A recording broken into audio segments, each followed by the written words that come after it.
નમસ્કાર મિત્રો, મારી યુટ્યુબ ચેનલમાં ફરી એકવાર આપનું હૃદયપૂર્વક સ્વાગત છે।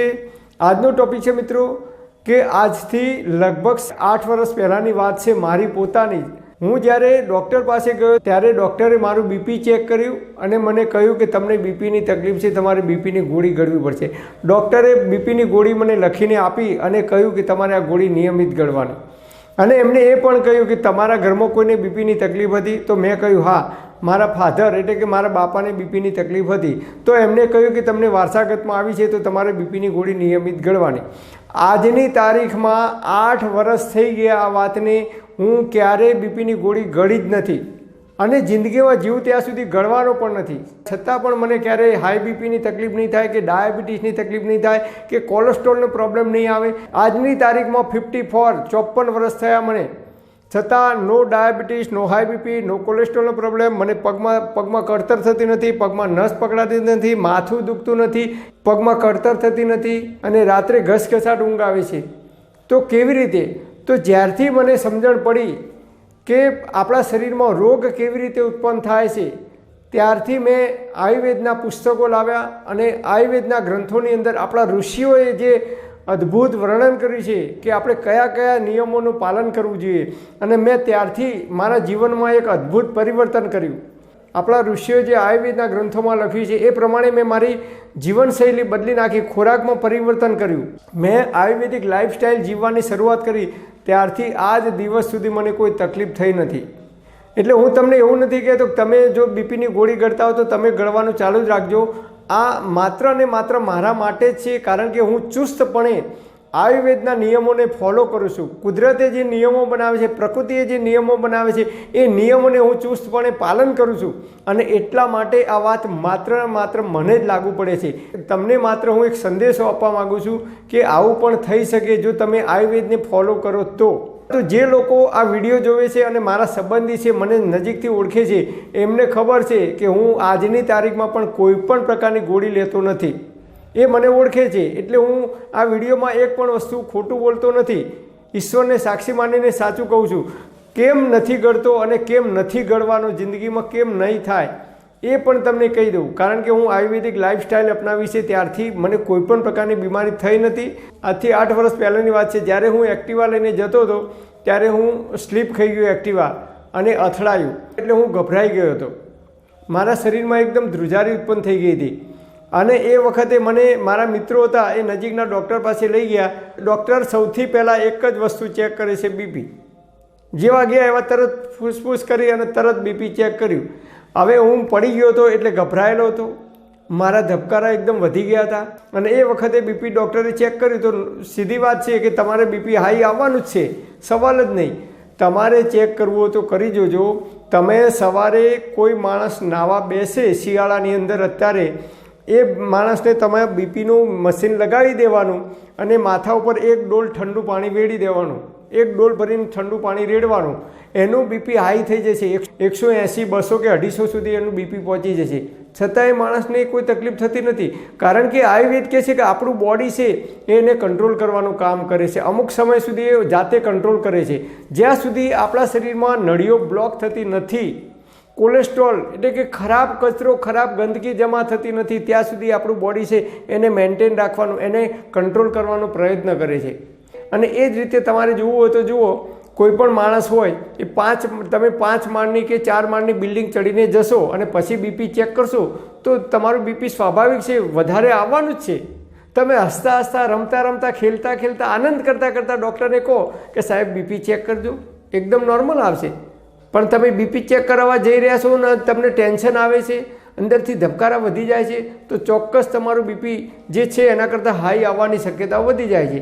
એ જ રીતે કોઈ માણસ હોય અને એવી જગ્યાએ ફસાઈ જાય અને ત્યાં એકદમ ઝેરી સાપ આવે, કોબરા સાપ, તો એ માણસનું બીપી ઓટોમેટિક વધી જ જવાનું છે, કારણ કે એને કોબરા સાપની બીક લાગે છે, છતાં એને લખવો પડતો નથી એક ક્ષણે, છતાં એને કોઈ તકલીફ થતી નથી, કારણ કે એનું માઇન્ડ છે એ એક જ જગ્યાએ કેન્દ્રિત થાય છે કે આ સાપ આવે છે, આ કોબરા છે, એનાથી મારે બચવું છે।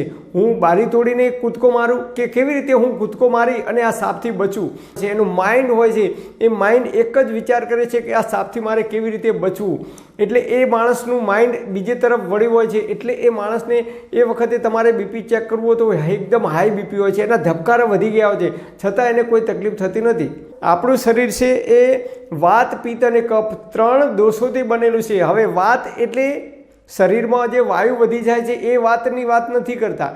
પિત્ત એટલે શરીરમાં જે ગરમી વધે છે, એસિડિટી વધે છે, એની વાત નથી કરતા. કફ એટલે આપણા શરીરમાંથી જે આપણે સવારે ઉઠીએ ને થૂંક દ્વારા ગળફા નીકળે છે એ કફની વાત નથી કરતા.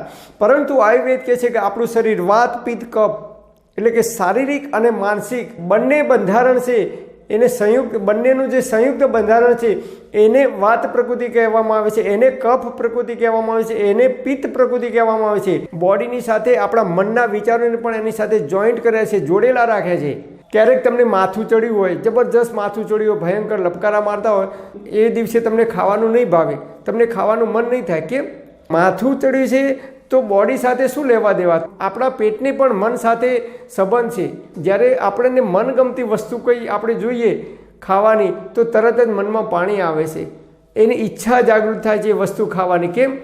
તો આ બોડીનો મન સાથે સીધો સંપર્ક છે. એ જ રીતે તમે જુઓ, અમુક બહેનો હોય તો એ બસમાં બેસે કે તરત જ એમને વોમિટ થવાની શરૂઆત થઈ જાય છે. જે બહેનોને ગાડીમાં બેસે કે બસમાં બેસે કે તરત જ વોમિટ થાય છે, એમને તમારે ચેક કરવું હોય તો કરજો.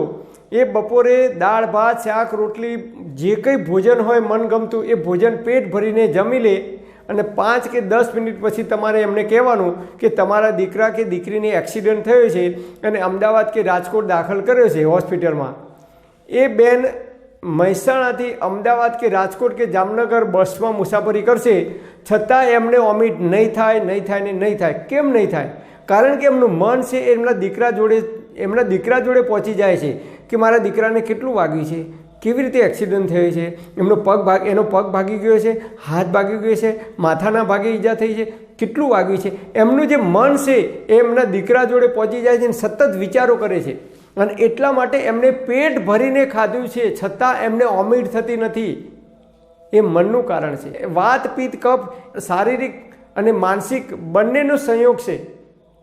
એટલે તમે જુઓ, ક્યારેક તમને પેટમાં દુખાતું હોય, પેટ ભારે ભારે લાગતું હોય તો તમને મનથી કંટાળો આવશે. કોઈ કે ચલો ફરવા જઈએ તો તમે ના પાડશો, ભાઈ પેટમાં ગડબડ થાય છે, ફરવા નથી આવવું. તમને દાઢમાં લપકારા મારતા હશે, જબરજસ્ત ભયંકર દાઢમાં દુખાતો છે, તો તમને કોઈક કહે છે ચાલો આપણે ફરવા જઈએ, તો તમે કહેશો ના મને દાઢમાં દુખાય છે, ફરવા નથી આવવું. એ જ રીતે માથું દુખાતું હોય, પગમાં કરતા થતું, તો શરીર અને મન બંને એકબીજાના પૂરક છે. મનની અંદર કંઈક તકલીફ થાય છે તો તમને ખાવાનું ભાવતું નથી. જે રીતે તમારો દીકરો 12મામાં નપાસ થાય કે કોઈ એવી ઘટના બને ઘરની અંદર તો તમે શોકમય બની જાઓ છો. તમારું શરીર તંદુરસ્ત અને નિરોગી હોય છતાં તમે રોજ 4 રોટલી ખાતા હો તો 1 કે 2 રોટલી ખાઓ છો. કેમ? અને મન ઉપર જે અસર થાય છે એ તમારા બોડી ઉપર અસર થાય છે. તમને ભૂખ લાગતી નથી, તમને ખાવાનું ભાવતું નથી. અને એ જ રીતે પેટમાં તકલીફ થાય છે તો તમારા મન ઉપર એની અસર થાય છે. તમને ગમતું નથી, કંઈ સારા વિચારો આવતા નથી, ક્યાંય ફરવા જવું ગમતું નથી, બજારમાં જવું ગમતું નથી, કોઈની સાથે વાતચીત કરવી ગમતી નથી.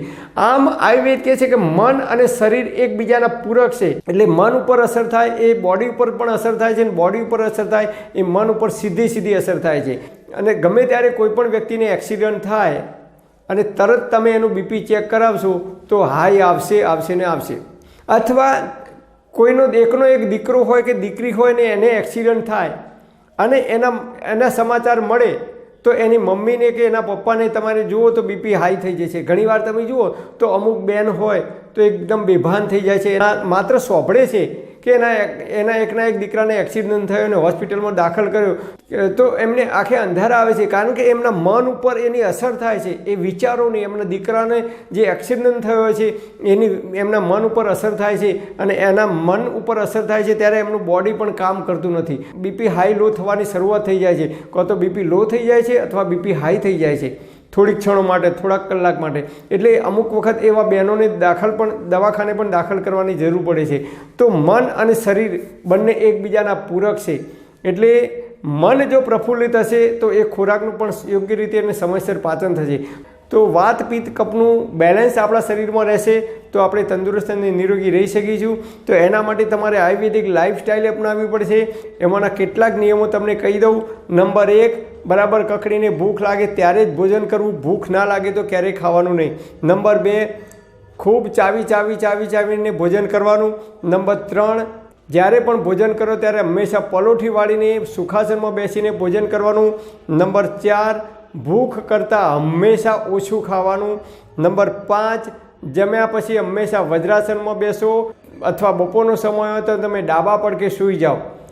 ડાબા પડખે વામકુક્ષી કરો, એટલે કે ડાબા પડખે 20થી 40 મિનિટ જેટલો સમય તમે વામકુક્ષી કરી શકો છો. તો ભોજન અંતે વિષમવારી, જમ્યા પછી તરત ક્યારેય પાણી પીવું નહીં, આઈસ્ક્રીમ ખાવો નહીં, ઠંડા પીણા પીવા નહીં, કે તમને બીડી, તમાકુ, માવો મસાલાનું વ્યસન હોય તો એ જમ્યા પછી તરત કરવું નહીં. ચા કે કોફીનું વ્યસન હોય તો જમ્યા પછી તરત ચા કે કોફી પીવી નહીં. જમ્યા પછી તરત કોઈ ભારે કામ કરવું નહીં. જમ્યા પછી તરત ચાલવા જવું નહીં. અને એક ભોજન કર્યા પછી બીજું ભોજન, 2 ભોજન વચ્ચે ઓછામાં ઓછો 6 કલાકનો સમયગાળો રાખવાનો. 6 થી 8 કલાક, મિનિમમ 6 કલાક. એટલે કે બપોરે 12 વાગે ભોજન કર્યું હોય તો સાંજે 6 વાગ્યા સુધી કોઈ ભોજન કરવાનું નહીં. વચ્ચે ફ્રૂટે ખાવાના નહીં, ફળે ખાવાના નહીં, કશું જ ખાવાનું નહીં, જ્યાં સુધી ભૂખ ના લાગે ત્યાં સુધી. તો જ તમે તંદુરસ્ત અને નિરોગી રહી શકશો. અને છેલ્લો નિયમ, સાંજે 6 વાગે સંધ્યા ટાઈમ થાય, આરતીનો ટાઈમ થાય, એટલે કે સૂર્યાસ્ત થાય પછી કોઈ ભોજન ખાવાનું નહીં. તમારે મોડામાં મોડા સાંજે 6 વાગે ભોજન કરી લેવાનું. અને બહારના જે નાસ્તા છે, જંક ફૂડ, ફાસ્ટ ફૂડ, મેદો અને મેદાની આઇટમો, ડેરી પ્રોડક્ટ, આ તમામ વસ્તુઓ તમારે બિલકુલ ખાવાની નથી. હું આ તમામ વસ્તુઓ ખાતો નથી, એટલા માટે મારું બીપી કે ડાયાબિટીસ કે હાઈ બીપી, આ તમામ પ્રકારની બીમારીઓ જલ્દીથી આવતી નથી મારા શરીરમાં. આયુર્વેદના કેટલાક નિયમો છે જે કુદરતે બનાવેલા છે. આપણે બોડીના જે નિયમો છે, આપણા પ્રકૃતિના જે નિયમો છે, એ નિયમોનું તમે જો ચુસ્તપણે પાલન કરશો તો જ્યાં સુધી આપણે જીવીશું ત્યાં સુધી તંદુરસ્ત અને નિરોગી રહી શકીશું. પરમપિતા પરમાત્મા આપ સર્વેને તંદુરસ્ત અને નિરોગી રાખે એવી હૃદયપૂર્વક મારી પ્રાર્થના. Thanks for watching my video. Thank you.